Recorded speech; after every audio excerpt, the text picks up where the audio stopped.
ठीक है, अभी आगे आज हम लोग क्लास को स्टार्ट करते हैं। लास्ट क्लास तक हम लोगों ने काफ़ी सारे टॉपिक हमने डिस्कस कर लिए थे, दिस कीवर्ड वगैरह। आज हम लोग जो टॉपिक डिस्कस करेंगे वो होगा ऊप्स कॉन्सेप्ट का। यानी आज से हम अपनी क्लास में जो टॉपिक शुरू करेंगे वो है ऊप्स कॉन्सेप्ट। देखो, सबसे पहली बात, ऑब्जेक्ट ओरिएंटेड प्रोग्रामिंग की अगर बात करी जाए तो जैसे कि हम लोग पहले जो टेक्नोलॉजी यूज़ करते थे उसका नाम था प्रोसीजरल प्रोग्रामिंग। और आज की डेट में हम लोग कोडिंग करने के लिए जो टेक्नोलॉजी यूज़ कर रहे हैं उसका नाम है ऑब्जेक्ट ओरिएंटेड प्रोग्रामिंग। ठीक है ना? तो ये जो ऑब्जेक्ट ओरिएंटेड प्रोग्रामिंग का कॉन्सेप्ट हम लोग यूज़ करते हैं कोडिंग करने के लिए, तो ये इसका मेन फ़ायदा क्या है? सबसे पहली बात यह है कि ऑब्जेक्ट ओरिएंटेड प्रोग्रामिंग को क्यों यूज़ करना चाहिए। क्योंकि इसके पहले हमारे पास प्रोसीजरल प्रोग्रामिंग की अप्रोच हुआ करती थी, हम लोग उस अप्रोच को यूज़ करते थे और उसके द्वारा कोडिंग किया करते थे। बट जैसा कि हम लोग पिछले क्लासेस में ऑलरेडी डिस्कस कर चुके हैं, प्रोसीजरल प्रोग्रामिंग के द्वारा जब भी कभी हम लोग कोड बनाते हैं तो हमको एक प्रोसेस फॉलो करना पड़ता है, एक प्रोसीजर फॉलो करना पड़ता है जो कि सेफ एंड सिक्योर नहीं होता है, जिसमें कि डेटा के लीक होने के बहुत सारे चांसेस होते हैं। साथ ही साथ डेटा को बाइंड करने का कोई कॉन्सेप्ट उसमें नहीं है, ना ही कोई ऐसा कॉन्सेप्ट है जिससे कि डेटा को हम लोग रीयूज कर पाए। मतलब एक बार अगर हमने कोई कोड लिख लिया तो कॉन्सेप्ट ये होना चाहिए कि हम उस कोड को दोबारा फिर से कहीं यूज कर लें। तो ऐसा कोई कॉन्सेप्ट नहीं दिया गया है बाकी किसी मतलब प्रोग्राम प्रोसीजरल प्रोग्रामिंग के केस में। तो ऑब्जेक्ट ओरिएंटेड प्रोग्रामिंग जो होती है वो प्रोग्रामिंग करने का एक नया तरीका है। साथ ही साथ ये भी कह सकते हो कि object oriented programming is a new pattern to do the programming. और हमारे पास जो पहली ऑब्जेक्ट ओरिएंटेड प्रोग्रामिंग आई थी जिसको लोगों ने मार्केट के अंदर यूज किया था वो था साइमुला, और उसके बाद एक अदर लैंग्वेज आई थी जिसका नाम था स्मॉल टॉक। आज की डेट में तो मार्केट में बहुत सारी लैंग्वेज यूज हो रही है, जैसे कि जावा हो गया, पाइथन हो गया, डॉट नेट हो गया, रिएक्ट वगैरह में भी कहीं ना कहीं यूज हो ही रहा है। ठीक है, तो इन सब लैंग्वेजेस में भी हम लोग ऊप्स के कॉन्सेप्ट यूज कर रहे हैं, जावास्क्रिप्ट में भी ऊप्स के कॉन्सेप्ट यूज कर रहे हैं, पीएचपी में भी ऊप्स के कॉन्सेप्ट यूज कर रहे हैं। बट पहली जो प्रोग्रामिंग आई थी जिसमें हमने ऊप्स यूज किए थे वो थी साइमिला और small talk. So in object oriented programming language everything represented in the form of object. Object oriented programming में हर एक चीज जो भी कुछ हम लोग यूज करते हैं या जो भी चीज हम लोग रिप्रेजेंट करते हैं वो सब ऑब्जेक्ट के फॉर्म में होती है। ऑब्जेक्ट क्या होता है, पहला पॉइंट तो ये समझने की जरूरत है। जैसे कि रियल वर्ल्ड में हम लोग देखते हैं हमारे आसपास दिखने वाली हर एक चीज, हमारे आसपास दिखने वाला हर एक सामान अपने आप में एक ऑब्जेक्ट कहलाता है। चाहे हम लोग किसी पेन की बात करें, चेयर टेबल या हाउस की बात करें, हर एक चीज अपने आप में एक ऑब्जेक्ट होती है। ठीक है ना? तो ये सारे के सारे जो ऑब्जेक्ट हम लोग अपने अगल बगल में देखते हैं इन सब का अपना अपना स्टेट होता है और अपना अपना बिहेवियर होता है। स्टेट का मतलब क्या है? स्टेट का मतलब ये हो गया या तो फिजिकल स्टेट या तो वर्चुअल स्टेट या तो है ना किसी भी तरह की अलग अलग जो स्टेट हो सकती है। मतलब अलग अलग स्थितियों में अलग अलग ऑब्जेक्ट होता है। कुछ ऑब्जेक्ट ऐसे होते हैं जो कि फिक्स होते हैं, कुछ ऑब्जेक्ट ऐसे होते हैं जो कि मूवेबल होते हैं या उनको पोर्टेबल भी कह सकते हो। तो हम लोग अपने डेली लाइफ में जो ऑब्जेक्ट देखते हैं वो अलग अलग तरह के होते हैं। इसी तरीके से ऑब्जेक्ट ओरिएंटेड प्रोग्रामिंग के अंदर हम लोग जो ऑब्जेक्ट यूज करेंगे उनका भी अपना कुछ ना कुछ स्टेट होगा और अपना कुछ ना कुछ बिहेवियर होगा। जैसे कि पेन, चेयर, टेबल, हाउस हम लोग इन सबको ऑब्जेक्ट मानते हैं अपनी रियल लाइफ में, वैसे प्रोग्रामिंग के अंदर जो कोई भी कॉन्सेप्ट हम यूज करेंगे, जो भी चीजें हम यूज करेंगे, हर एक चीज अपने आप में एक ऑब्जेक्ट होगी। तो every object contain three characteristic. हर एक ऑब्जेक्ट के पास तीन कैरेक्टरिस्टिक होते हैं। पहली बात, हर ऑब्जेक्ट का अपना अपना बिहेव स्टेट होता है, हर ऑब्जेक्ट का अपना अपना बिहेवियर होता है, और हर ऑब्जेक्ट की अपनी अपनी आइडेंटिटी होती है। स्टेट की बात अगर करी जाए तो well defined condition of an item. जैसे कि फॉर एग्जांपल किसी भी आइटम की, मतलब प्रोग्रामिंग के अंदर आप कोई भी आइटम यूज कर रहे हो, लाइक कोई भी वेरिएबल यूज कर रहे हो या फिर कोई भी आप मेथड यूज कर रहे हो, वो मेथड इंस्टेंस है, स्टैटिक है या लोकल है, ये उसकी स्टेट बताती है। ठीक है ना? मतलब इंस्टेंस वेरिएबल हो गया या फील्ड हो गई या प्रॉपर्टी हो गई।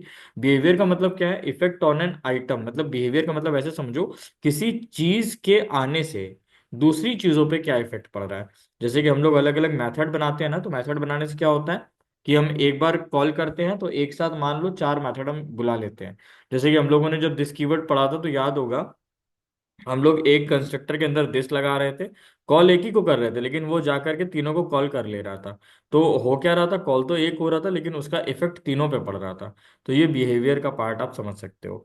आइडेंटिटी की अगर बात करी जाए तो हर एक आइटम का, यानी जो भी आप मेथड बनाते हो या फिर जो भी आप वेरिएबल बनाते हो, हर एक चीज का एक हैश कोड जनरेट होता है जो कि कंपाइलर जनरेट करके देता है किसी भी तरह के फ्यूचर रेफरेंस के लिए जो कि वो अपनी मेमोरी में स्टोर करता है। तो ऐसे समझ करके चलो कि बेसिकली हर एक ऑब्जेक्ट की तीन कैरेक्टरिस्टिक होती है। हर एक ऑब्जेक्ट का अपना अपना स्टेट होता है, अपना अपना बिहेवियर होता है, और अपनी अपनी हर एक ऑब्जेक्ट की आइडेंटिटी भी होती है। क्लियर? अगर आगे की बात करी जाए, फॉर एग्जाम्पल हम मान के चलते हैं कि हमारा जो ऑब्जेक्ट है वो एक कार है। हम एक कार की बात कर रहे हैं, और कार की स्टेट क्या होती है, जैसे कि उसके पास गियर भी होता है, कार की स्पीड भी होती है, कार का कलर भी होता है, कार का मॉडल नंबर भी होता है। ये सब चीजें उसकी स्टेट बताती हैं। बिहेवियर का मतलब हमारी जो कार है वो किस स्पीड पे चल रही है, कितने गियर है हमारी कार में, कौन से गियर पे गाड़ी चल रही है, साथ ही साथ कितना एक्सिलरेशन ले रहे हैं, तो कितना स्पीड हमको मिल रही है। तो ये सारी चीजें बिहेवियर के अंतर्गत आती हैं। आइडेंटिटी, जैसे कि हर एक गाड़ी का अपना एक नंबर होता है, उसको हम लोग कार नंबर भी बोलते हैं, तो वो उसकी आइडेंटिटी हो गई। अगर इसी बात को और डीप में समझे, मान लो हमारा जो हाउस है वो हमारा एक ऑब्जेक्ट है, और किस लोकेशन पे है वो उसकी स्टेट का पता लगाएगा। बिहेवियर का मतलब कितने डोर ओपन है या कितने डोर क्लोज हैं, वो उसका बिहेवियर बताएगा। आइडेंटिटी का मतलब प्लॉट नंबर या हाउस नंबर से है। क्लियर? तो मेरे ख्याल से ये तीन चीजें आप लोगों को समझ में आ गई होंगी कि ऑब्जेक्ट का अपना स्टेट, बिहेवियर, आइडेंटिटी, तीन चीजें होती ही होती हैं। और हम लोग आसपास अपने जितनी भी चीजें देख रहे हैं वो सब अपने आप में एक ऑब्जेक्ट है। दूसरी बात, ऑब्जेक्ट ओरिएंटेड प्रोग्रामिंग जो है उसमें दो कॉन्सेप्ट सबसे इंपॉर्टेंट है। पहली बात, आपको ये जानना जरूरी है कि क्लास किसे कहते हैं। दूसरी बात यह है कि आपको ये जानना जरूरी है कि ऑब्जेक्ट किसे कहते हैं। ऑब्जेक्ट, हम लोग जो कुछ भी बनाते हैं, हर एक ऑब्जेक्ट का अपना अपना स्टेट होता है और अपना अपना कुछ ना कुछ बिहेवियर होता है। स्टेट का मतलब भी मैंने बता दिया कि वो इंस्टेंस है, स्टैटिक है या लोकल है। बिहेवियर का मतलब कि एक चीज को कॉल करने पर बाकी चीजों पे क्या इफेक्ट पड़ रहा है। आइडेंटिटी का मतलब हर एक मेथड, हर एक वेरिएबल का कुछ ना कुछ हैश कोड होता है, जिसको हम लोग आइडेंटिटी भी बोल सकते हैं। मेरे ख्याल से सारी बात समझ में आ गई होगी। आगे की अगर चीजें देखी जाए, ऑब्जेक्ट ओरिएंटेड प्रोग्रामिंग के, मैंने बोला था कि चार प्रमुख बिल्डिंग ब्लॉक होते हैं। पहला इनहेरिटेंस, दूसरा पॉलीमॉर्फिज्म, तीसरा एब्स्ट्रैक्शन और चौथा इनकैप्सुलेशन। और इन चारों को हम लोग इसी क्रम में पढ़ने वाले हैं कि इनहेरिटेंस पढ़ेंगे, फिर पॉलीमॉर्फिज्म पढ़ेंगे, फिर एब्स्ट्रैक्शन, फिर इनकैप्सुलेशन। ये चारों चीजें हम लोग डिस्कस करेंगे। क्लियर? इनहेरिटेंस की अगर बात करी जाए, तो the process of acquiring properties and method from one class to another class is called inheritance. आप ऐसे समझो, इनहेरिटेंस का मतलब होता है जैसे कि फादर और चाइल्ड का रिलेशनशिप।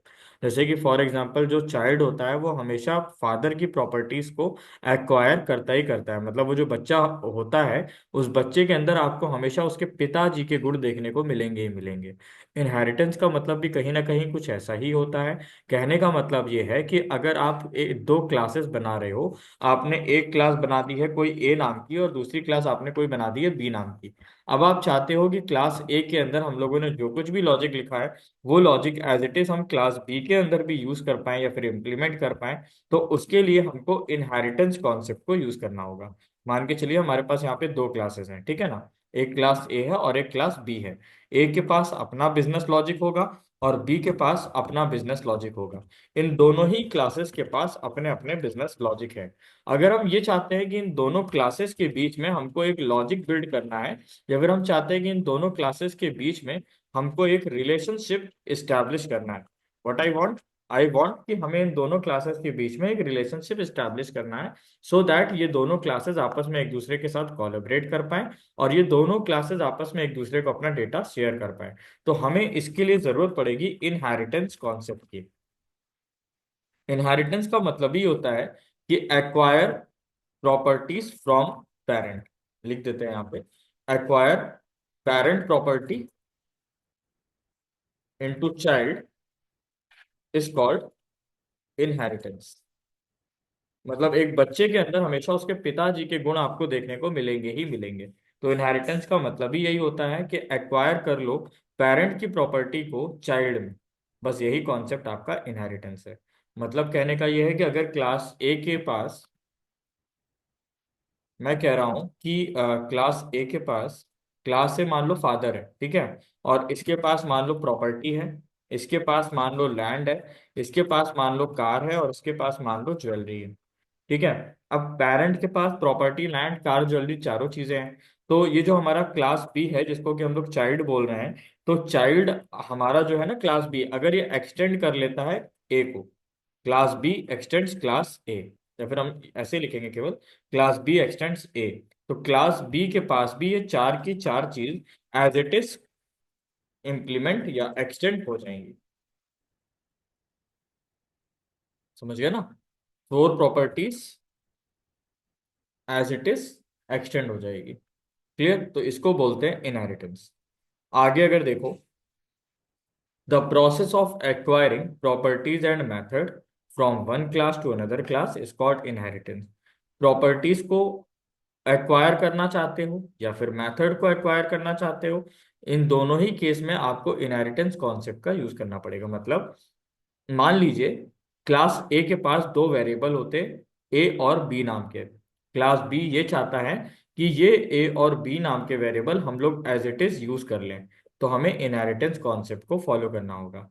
क्लास ए के पास अगर दो मेथड है, मान लो M1 है, M2 है, चाइल्ड ये चाहता है कि ये दोनों मेथड को हम एज इट इज यूज कर लें, तो भी उसको क्या करना पड़ेगा? इनहेरिटेंस कॉन्सेप्ट का यूज करना पड़ेगा। आगे की बातें हम लोग और भी धीरे धीरे समझेंगे प्रोग्राम के द्वारा, तो आपको चीजें और भी क्लियर होती जाएंगी। फर्स्ट हम लोग डेफिनेशन पे थोड़ा ध्यान देते हैं।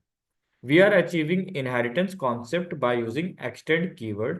Inheritance is also known as is a relationship. अगर देखा जाए तो इनहेरिटेंस को स्टैब्लिश करने के लिए आपको एक्सटेंड कीवर्ड लगाना पड़ता है। जैसे कि इस प्रोग्राम में हमने किया था, क्लास बी क्योंकि चाइल्ड था, हम ये चाहते थे क्लास ए हमारा पेरेंट था, तो मेरी रिक्वायरमेंट ये थी कि क्लास बी जो कि हमारा चाइल्ड है उसके पास ए यानी पेरेंट की सारी प्रॉपर्टी आ जाए। तो हमको इसके लिए एक्सटेंड कीवर्ड की जरूरत पड़ी थी। एक्सटेंड नहीं होता है, एक्सटेंड्स होता है, इस बात को याद रखिएगा। दूसरी बात, इनहेरिटेंस को हम लोग इज ए रिलेशनशिप भी बोलते हैं, क्योंकि हम दो लोगों के बीच में या फिर दो क्लासेस के बीच में एक रिलेशनशिप एस्टैब्लिश करा रहे हैं। X tends keyword is providing relationship between two classes. ये आपको क्लियर भी हो गया होगा कि एक्सटेंड्स कीवर्ड का यूज करके हम लोग किन्हीं भी दो क्लासेस के बीच में एक रिलेशनशिप बना सकते हैं। The main objective of inheritance is code extensibility. Whenever we are extending the class, automatically code is reused. कहने का मतलब ये होता है कि जो ऑब्जेक्ट मतलब इनहेरिटेंस का मेन उद्देश्य होता है, जो मेन ऑब्जेक्टिव है इनहेरिटेंस कॉन्सेप्ट का, वो ये है कि कोड छोटा दिखने लगे, साथ ही साथ हम कोड को रीयूज कर पाए।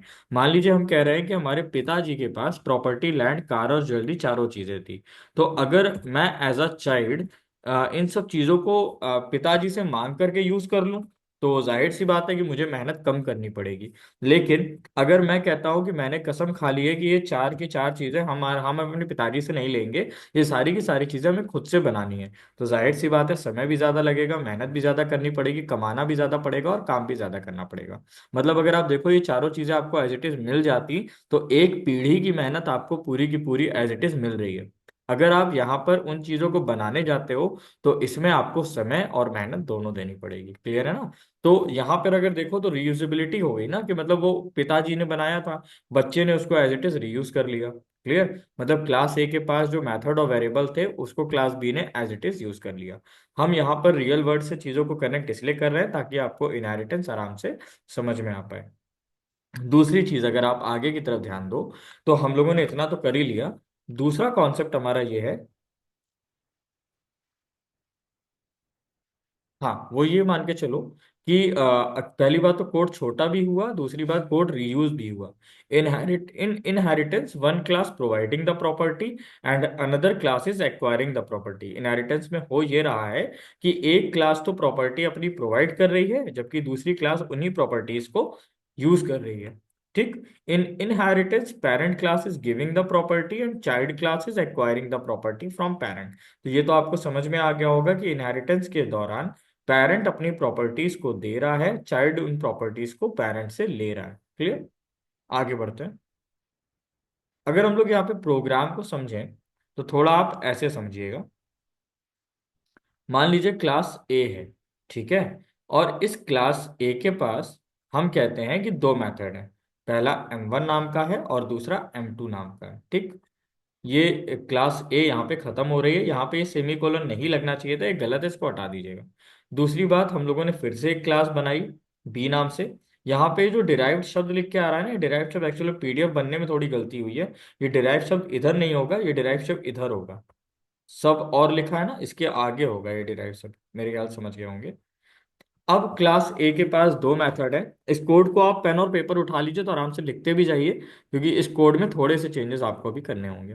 क्लास ए आपने बनाई, उसमें दो मेथड है M1 और M2, ठीक है। क्लास बी आपने बनाई, उसके पास चार मेथड है M1 M2 M3 और M4। क्लास सी, उसने अपने पास क्या करा, M1 M2 M3 M4 M5 M6, छह मेथड बनाए। मतलब क्लास ए हमारे ग्रैंडफादर थे, ठीक है। उन्होंने प्रॉपर्टी भी बना दी और उन्होंने एक लैंड एक्स्ट्रा खरीद लिया। क्लास बी को कुछ नहीं मिला, क्योंकि क्लास ए यानी ग्रैंडफादर ने उन्हें निकाल दिया था। तो अब उसे प्रॉपर्टी लैंड तो लेना ही लेना था, और जाहिर सी बात है क्योंकि दूसरी पीढ़ी है तो उसको थोड़ा ज्यादा ही कमा के मेहनत करनी पड़ेगी। अब इन्होंने क्या किया कि ज्वेलरी भी ले ली और एक अच्छी कार भी ले ली, ठीक है। क्लास सी, उसने कहा कि हमको भी शुरू से काम करना है, तो उसने प्रॉपर्टी लिया, लैंड लिया, कार लिया, ज्वेलरी लिया।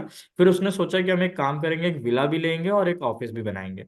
तो क्लास ए की मेहनत का कोई भी फायदा क्लास बी को नहीं मिला, क्लास बी की मेहनत का कोई भी फायदा क्लास सी को नहीं मिला। जबकि होना ये चाहिए था, क्लास ए की मेहनत का फायदा क्लास बी को मिलना चाहिए था, क्लास बी की मेहनत का जो फायदा था वो क्लास सी को मिलना चाहिए था। अगर ऐसा हम नहीं करते हैं तो यहाँ पर आप एक चीज देख सकते हैं, दिक्कत ये आ रही है कि कोड डुप्लीकेशन हो रहा है, ठीक है ना। कोड एक ही चीज को बार बार करना पड़ रहा है। दूसरी बात, कोड की जो लेंथ है वो भी बहुत ज्यादा बढ़ गई है। अगर हम इसको छोटा करने की कोशिश करें, तो application code before inheritance, inheritance के पहले मेरा कोड कुछ ऐसा दिख रहा था। एप्लीकेशन कोड आफ्टर इनहेरिटेंस, मतलब इनहेरिटेंस के बाद हमारा कोड कैसा दिखेगा। मेरे पास क्लास ए है, पेरेंट क्लास भी बोल सकते हो, या फिर इसको सुपर क्लास, या फिर हम इसको बेस क्लास भी बोल सकते हैं। क्लियर। ये जो हम चाइल्ड क्लास बनाते हैं, यानी कि ये जो क्लास बी है, इसको आप चाइल्ड क्लास बोल सकते हो, या फिर आप सब क्लास बोल सकते हो, या फिर आप डिराइव्ड क्लास भी बोल सकते हो। मैं लिख दे रहा हूं, आप यहाँ पे थोड़ा सा ध्यान भी रखिएगा इन चीजों को। क्लास ए, क्योंकि हमारी क्या है, पेरेंट क्लास है, क्लास ए जो है हमारी पेरेंट क्लास है, ठीक है। पेरेंट क्लास, इसको हम लोग सुपर क्लास भी बोलते हैं, या फिर हम इसको बेस क्लास भी बोलते हैं। Just a minute।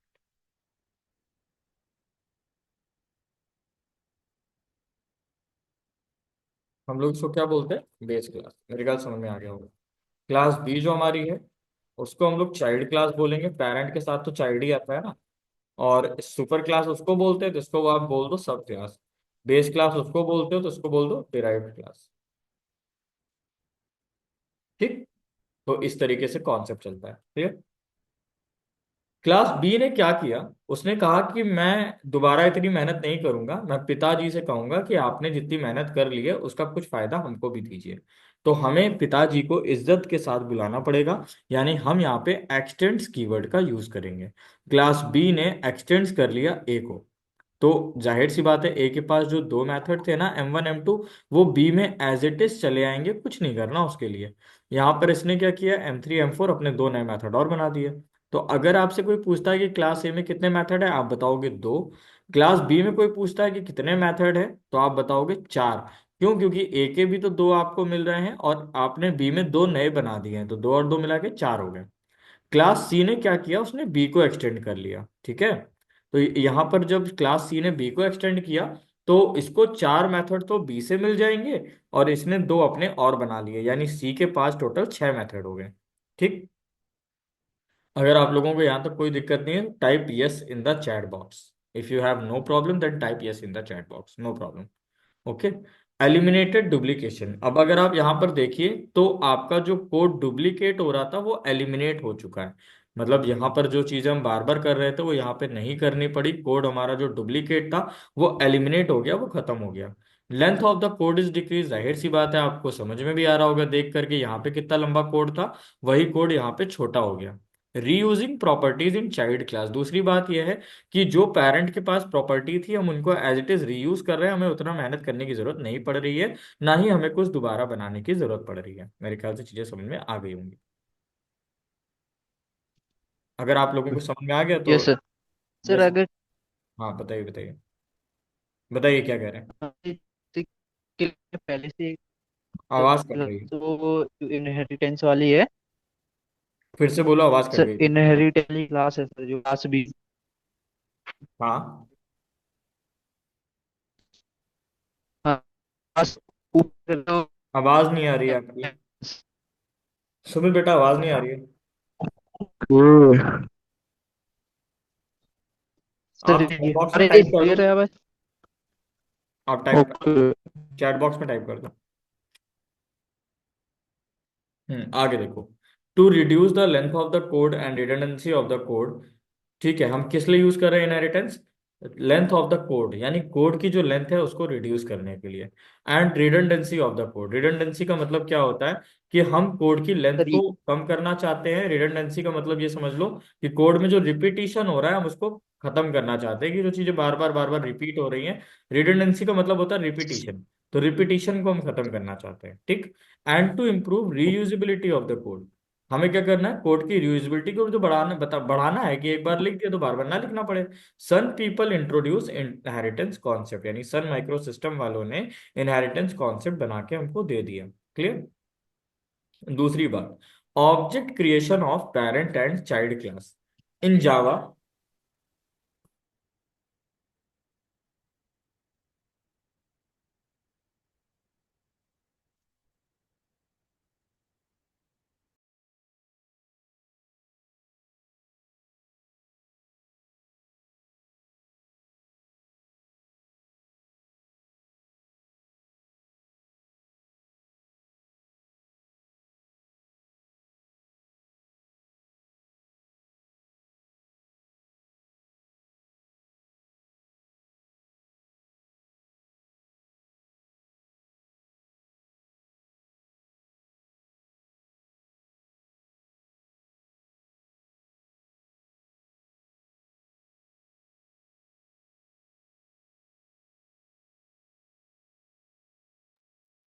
हाँ सुनो, अब कॉन्सेप्ट ये आता है कि हमको ऑब्जेक्ट किसका बनाना है, हमको ऑब्जेक्ट पेरेंट का बनाना है या फिर हमको ऑब्जेक्ट चाइल्ड का बनाना है।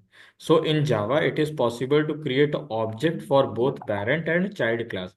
यानी जावा के अंदर ये संभव है कि आप ऑब्जेक्ट पेरेंट का भी बना लीजिए, या फिर आप चाहें तो ऑब्जेक्ट चाइल्ड का भी बना लीजिए। मान लीजिए हमारे पास तीन क्लासेस थी, ए बी और सी थी ना, तीन क्लासेस। हाँ देखो, ए क्लास है, बी क्लास है और सी क्लास है। देखो, if we are creating object for parent class, it is possible to access only parent specific method। कहने का मतलब यह है कि अगर आप ऑब्जेक्ट पेरेंट का बनाते हो तो आप केवल पेरेंट की प्रॉपर्टीज को ही एक्सेस कर पाओगे। आप पेरेंट के सिवा किसी की प्रॉपर्टी को एक्सेस नहीं कर पाओगे। मतलब आपने जैसे कि ऑब्जेक्ट बनाया ए, ए इक्वल्स टू न्यू ए, ठीक है। तो अब ए के पास तो दो ही मेथड थे, M1 और M2, तो आप इसके रेफरेंस वेरिएबल से केवल M1 M2 को ही यूज कर पाओगे, बाकी किसी को यूज नहीं कर पाओगे। If we are creating object for child class, it is possible to access both parent and child specific method. लेकिन अगर हम लोग चाइल्ड का ऑब्जेक्ट बनाते हैं तो हम हमारे पास फायदा ये है कि हम चाइल्ड की प्रॉपर्टी को भी एक्सेस कर लेंगे, साथ ही साथ पेरेंट की प्रॉपर्टी को भी एक्सेस कर लेंगे। मतलब B equals to new B, मतलब बी का हमने ऑब्जेक्ट बनाया।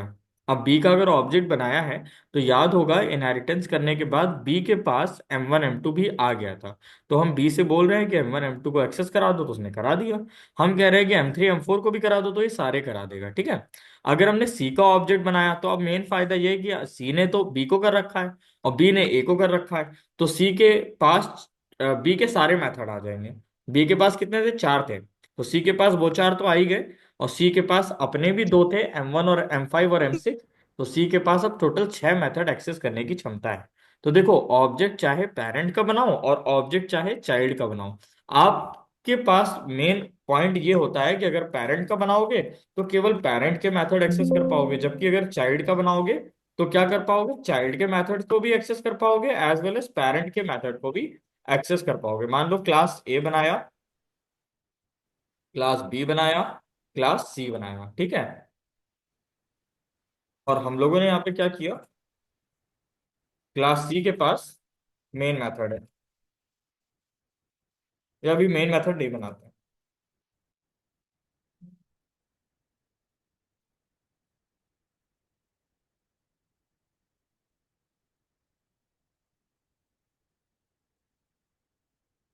ठीक, क्लास ए के पास दो मेथड, M1 और M2। इसके अंदर एक काम करो, कुछ भी लिख दो, लाइक हम लोगों ने लिख दिया, ठीक। यहाँ लिख दिया क्या, M1 मेथड ऑफ क्लास ए, एक मैसेज दे दिया।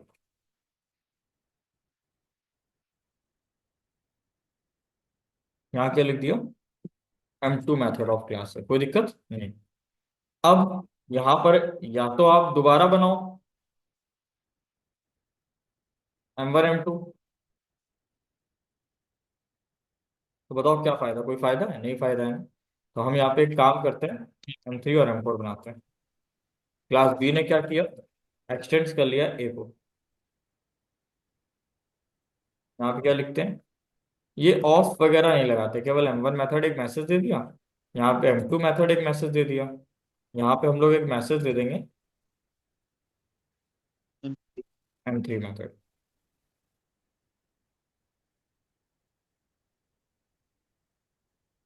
यहाँ पे क्या दे देंगे, M4 मेथड, कोई दिक्कत नहीं।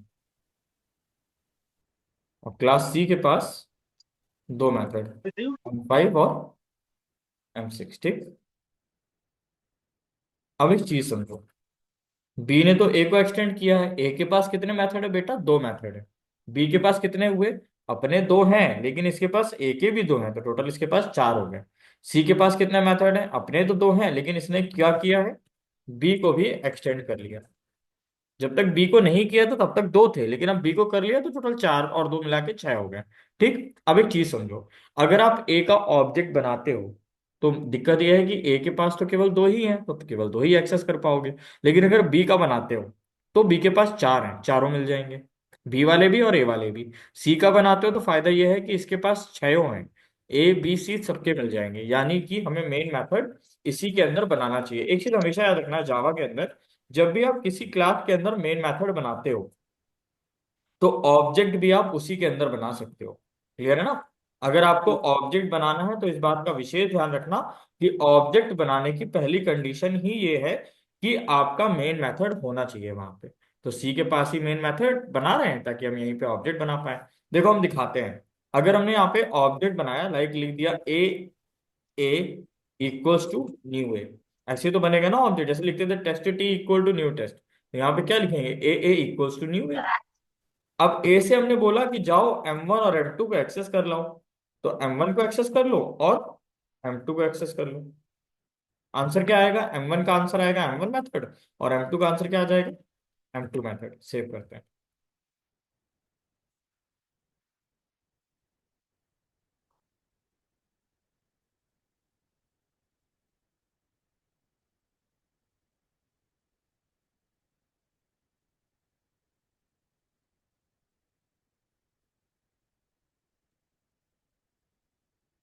पाथ सेट करना पड़ेगा।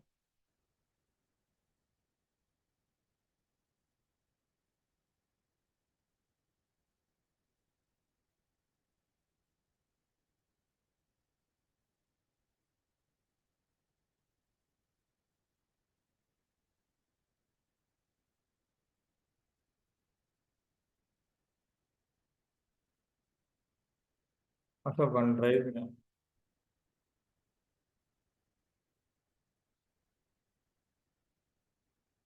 ठीक है, फाइल कंपाइल हो गई। अब इसको रन कराते हैं।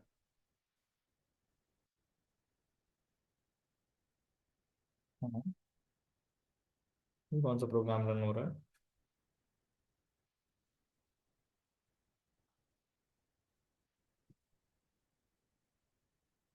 एक मिनट, फाइल कुछ गड़बड़ हो गई है।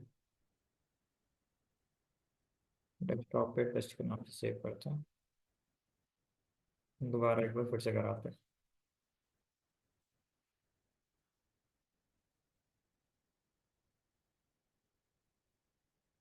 डेस्कटॉप पे पहुंच गया, जावा सी, फिर यहाँ लिखा हमने test dot Java, Java test. Sorry, test को रन नहीं कराएंगे हम लोग, यहाँ पे एक चीज हमेशा याद रखना, यहाँ पे प्रोग्राम हमारा जरूर टेस्ट के नाम से सेव है, कंपाइल टेस्ट डॉट जावा को कराओ, लेकिन आपको रन कराना है किसको, सी नाम की क्लास को, क्योंकि मेन मेथड इसके पास है। तो जब आप यहाँ पे रन कराओगे तो लिखोगे जावा स्पेस सी। देखो सी को रन कराया, आंसर क्या आया, एम वन मेथड और M2 मेथड। उसका रीजन क्या है, क्योंकि आपने M1 को कॉल, ए का ऑब्जेक्ट बनाया है तो M1 M2 को कॉल कर दिया। अच्छा तुम्हें पता है, चाह करके भी अगर यहाँ M3 M4 को कॉल करोगे तो कर नहीं पाओगे, एरर आ जाएगी। देखो मैं दिखाता हूँ, आ गया ना, क्या लिख के आ रहा है, कैन नॉट फाइंड सिंबल।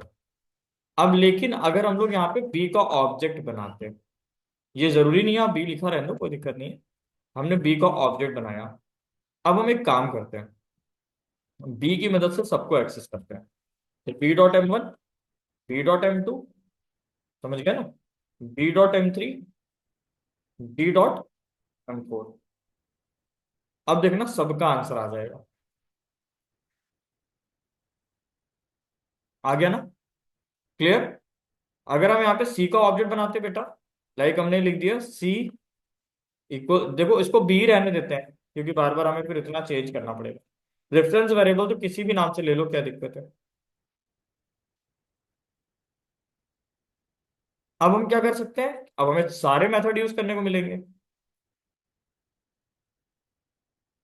क्या इतनी बात सबको समझ में आई कि इनहेरिटेंस का मेन फायदा क्या है? हाँ या ना? ये यस सर। सभी लोग बताओ जरा फटाफट से। हाँ भैया क्लियर। ठीक। अब एक चीज सुनो, जैसे कहते हैं ना कि जिसका कोई नहीं होता उसका ऊपर वाला होता है। ठीक, इसी तरीके से एक चीज और समझ लो, सर एक कॉन्सेप्ट होता है। सुन लो, एक कॉन्सेप्ट होता है, जैसे मान लो क्लास ए है। क्लास ए ने तो किसी को एक्सटेंड नहीं किया, तो जिसने किसी को एक्सटेंड नहीं किया होता है तो फिर उसका पेरेंट कौन होता है?